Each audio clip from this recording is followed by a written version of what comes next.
Hey guys, it's your favorite gold miner, prospector, and geologist, Jeff Williams. And today we're hunting for lode gold, and I'm gonna show you how you can extract it out of this hard rock without hardly any effort. Or if you have giant boulders in the creeks and you're looking for gold underneath it. You know what we're doing today, yeah? So let's get into it.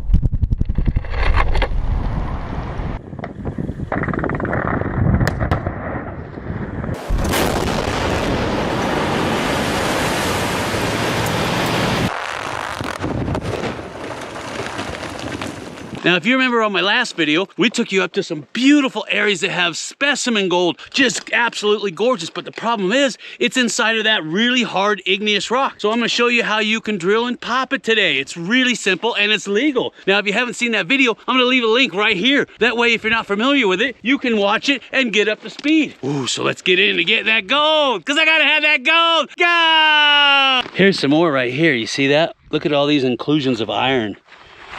And there's some lichen. That's called lichen. And that's lichen right there. I'm liking that. But that vein doesn't look as good as the other one. No, it just peters out. There's the other spot. Look how red that is in there. Isn't that nice? Look at the size of the iron inclusions in here. They're just monstrous. Beautiful vein running through this gneiss. This is nice right here. Oh yeah, look at this. You remember this? Look at all those inclusions of iron in there. Just gobs and gobs of it. And this is where we're getting those targets, and up around the side too. And whenever you see these types of infills in this gneiss with all these inclusions like iron in it, go ahead and do a soil sample down around the bottom. If you have any type of color or gold in there, you need to get into that vein. And that's what we're gonna do today. All right, now I brought my Gold Bug 2 because it runs at 70 kilohertz and it's great for finding that really tiny lode gold. I also brought the Gold Monster 1000 too, just to see how it's gonna handle this hot ground.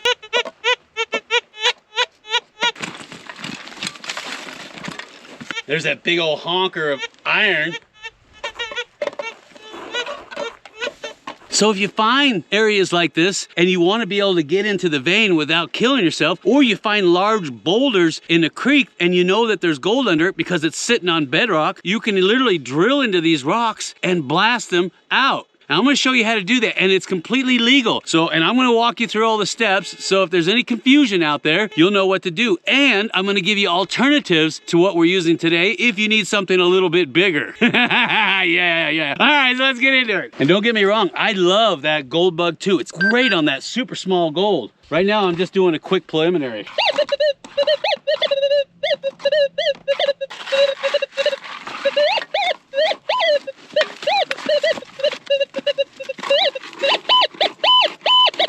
Wow, that's really loud. And it's shooting over the gold a little bit.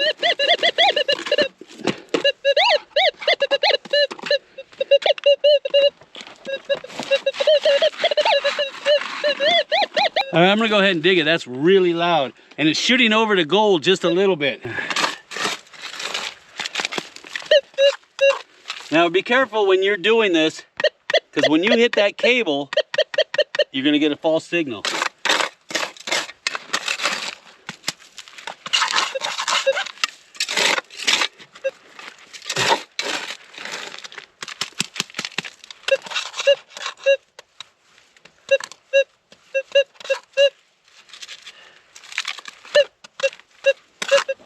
Something.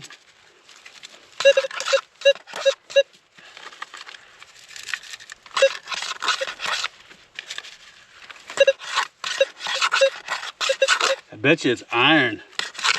Yeah, let me check. Yeah, hear that pong sound? That's iron. But that sounds really good. All right.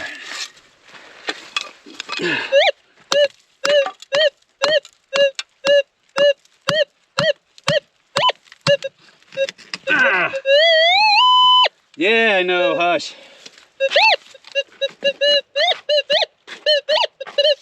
Good. Out. Out.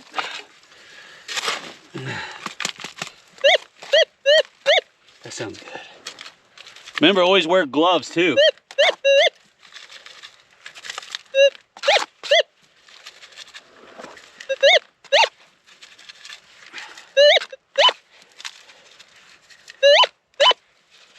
Come on, baby. I know there's gold here. But that could be a big honk of iron. All right, let's see what we got here. All right. I like to tap it to get anything heavy to drop to the bottom.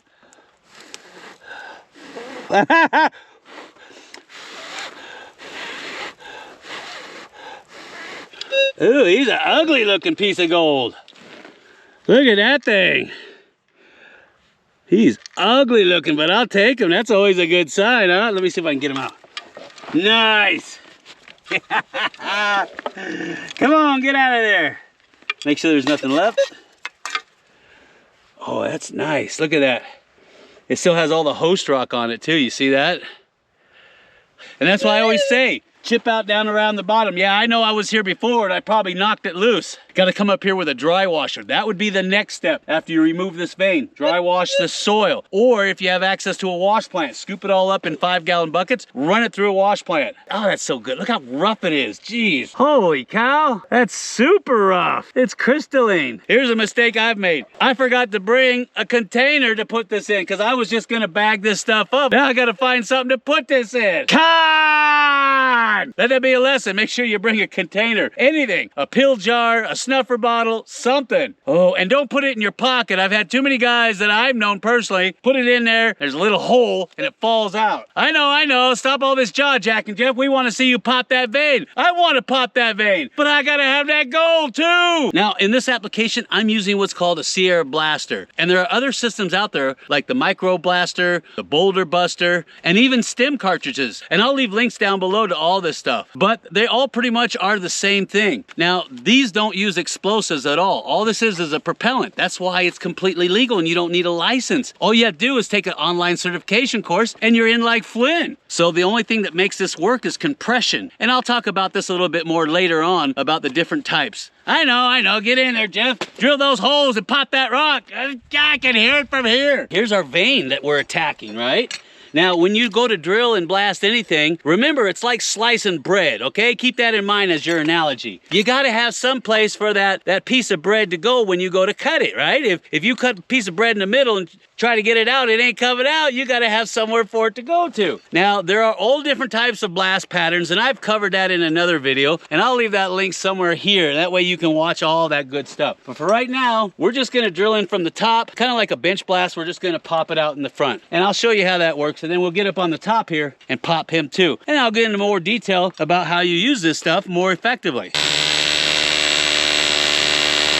Make sure you bring multiple bits. Start with a small one, go to intermediate, and then to the long bit. That way they stay cool, you don't wear them out as fast, and in case you get one stuck, you got another one, because yeah, they do get stuck. Now, when you get a Sierra Blaster, it comes with this little red tube and a hand pump.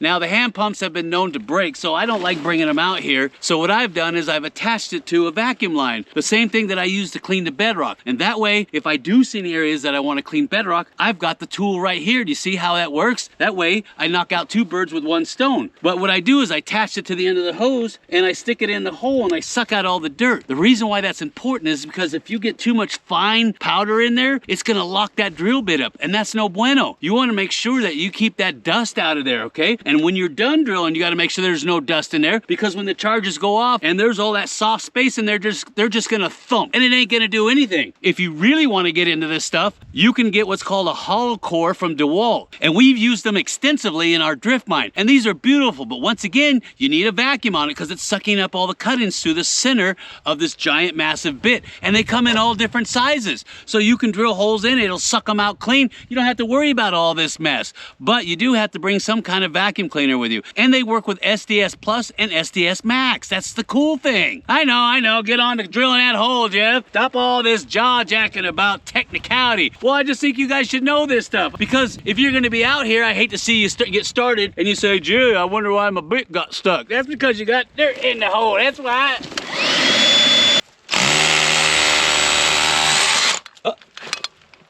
What the heck was that? Did you see that? It just fell right on through to the other side. Imagine if there's a cavity in there filled with gold. Oh. All right, let's try here. Let's get on to vacuuming that out.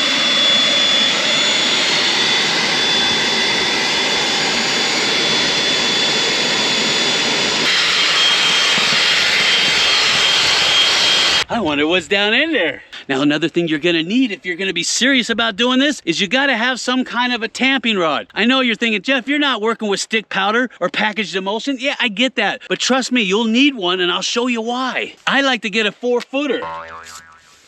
So right now, this is the depth of my hole. I need to know how deep that hole is. Because if there's an overhang or something, I don't want to pop out the bottom. Remember, the rule of thumb is if it's a freestanding boulder, you want to go 1/2 to 2/3 down into the very center to get maximum blast effect on that freestanding boulder. If you're in a working phase, you want to get in as far as you can, but not to bottom out, because if you have any airspace below, then the charges don't work. Remember, they work off the principle of compression. It's just a propellant. That's all it is. But it needs compression like black powder. Working faces are different because you need to cut a relief like a wedge cut or a burn, just like you do in conventional blasting. But for some reason, I hit a pocket in there, and these don't work on pockets. Now, I might be able to fill it up with water, but I have a feeling the water is just gonna pour out, and that's another technique you can use. So when you measure these heads, remember, you don't want them to bottom out on this plate, so you need to keep this distance in mind and the distance of the charge. So your primary charges look like this. Ain't that cool? Almost looks like a blasting cap, don't it? But it ain't. It's not a blasting cap. And this little guy sits on the end of here. And this long metal tube acts as a stem. And if you use boosters that go on the end, you need to take that into account. So right now, I need a hole, if I'm just gonna use this, that's that deep. No more, okay? And you wanna get it in as far as possible. Yeah. No jokes out there, I can hear it already. Sound like a whole bunch of drunk college professors hanging out at a sorority house. And if you put any boosters in there, you have to take that into account too. Don't want it bottoming out, but you want it in as deep as possible. Stop that. All right, so I'm gonna keep drilling until I can get one of these in and maybe a booster, okay?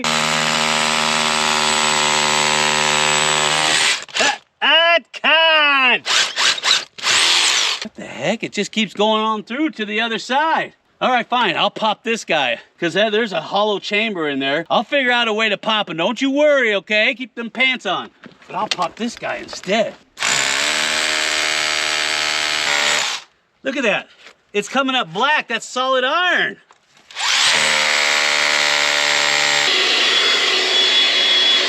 See all that fine powder in there? Don't throw it away. No, you're gonna hold on to that and pan it out. Use a lot of jet dry in your water and check with a jeweler's loop, okay? Or handling, because there might be fine gold in there. And that's how you can tell right away if you're hitting the mother lode. Drill in there and then pull the cuttings out and pan them. It's so simple. If you see a deposit and you're not sure about it and you don't want to spend a lot of time and money on, just drill into it, collect that munker up, pan it out and see what you got, because you might be sitting on the mother lode. You got a little slit inside of these stemming rods. The reason why is that's where your wire goes.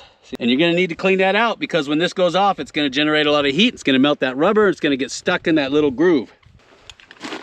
All right, so that's how deep I am right there. See that? So I got enough room to put at least one booster in there. See that? I might be able to do 2 boosters. That's why it's important that you bring one of these. Now, I know a lot of guys, they'll just use the vacuuming tube to use as a measuring tool, and you can do that. But I like using this stick right here. Why? Because sometimes these little guys get stuck. So you just cram them in with this tamping rod. It's really simple. Oh, and I got something really cool that you're gonna wanna see. So just keep your pants on.